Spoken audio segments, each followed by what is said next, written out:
Nginibingelele babukeli, namhlanje-ke sikhuluma ngesigameko esishaqisa abantu abaningi eNingizimu Afrika. Ngesonto-ke ngesikhathi kuqhubeka inkonzo esonteni lase-Samora Machel eCape Town, kwangena-ke amadoda ahlomile aphazamisa inkonzo. Kwividiyo-ke esabalale kakhulu ey'nkundleni zokuxhumana, kubonakala abesifazane becula phambi kwebandla. Ngokushesha-ke ubuso babo buyashintsha-ke njengoba bebona ukuthi kunengozi eqhamukayo. Omunye-ke wabasola waya phambili ephethe isibhamu wamisa inkonzo. Laba basola baphuca amalungu ebandla izinto zabo ezifana nomakhalekhukhwini nezinye izinto ezibalekile. Baphinde-ke bathatha nezinto zesonto futhi. Abantu abaningi bashaqeka ngoba phela lokhu kwenzeka ngesikhathi abantu bekhonza.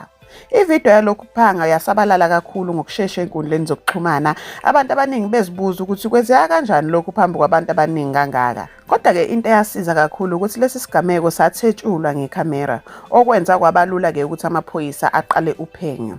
Ngemva kwey'nsuku ezimbalwa-ke amaphoyisa aqala umsebenzi wokubheka abasolwa. NgoLwesibili ekuseni amaphoyisa amemezela ukuthi asebopha abantu abahlanu abaneminyaka ephakathi kuka-27 kuya ku-39. Kuthiwa ezinye izinto-ke ezebiwe nazo zitholakele futhi. Abasola kulindeke ukuthi babhekane namacala okugebenga nokutholakala izinto okusolwa ukuthi zebiwe.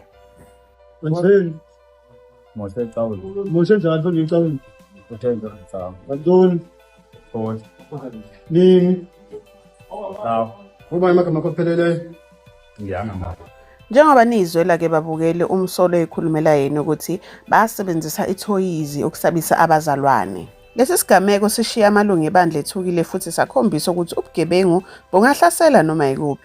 Kodwa-ke abantu abaningi bancoma umsebenzi wamaphoyisa ngokubamba abasolwa ngokushesha. Ngokubona kwami lesi sigameko siyadabukisa kakhulu ngoba senzeka endaweni abantu abaya kuyo beyofuna ukuthula nokukhonza. Ayekho-ke umuntu okufanele aphile ngokwesaba noma ngabe usekhaya, emsebenzini noma futhi esontweni. Okuhle nje ukuthi abasola kubika ukuthi sebebanjiwe, okusinika ithemba lokuthi ubulungisa buzokwenzeka. Kodwa-ke futhi lokhu kusikhumbuza ukuthi ubugebengu busathinta imiphakathi yethu nsuku zonke. Ngakho-ke sonke kufanele sihlale siqaphile futhi sisizane ekulweni nabo. Ngithembe-ke ukuthi laba bathintekile bazolulama kulokho okwenzekile, futhi iy'ndawo zokukhonza ziqhubeke zibe yiy'ndawo zokuphepha kubo bonke abantu.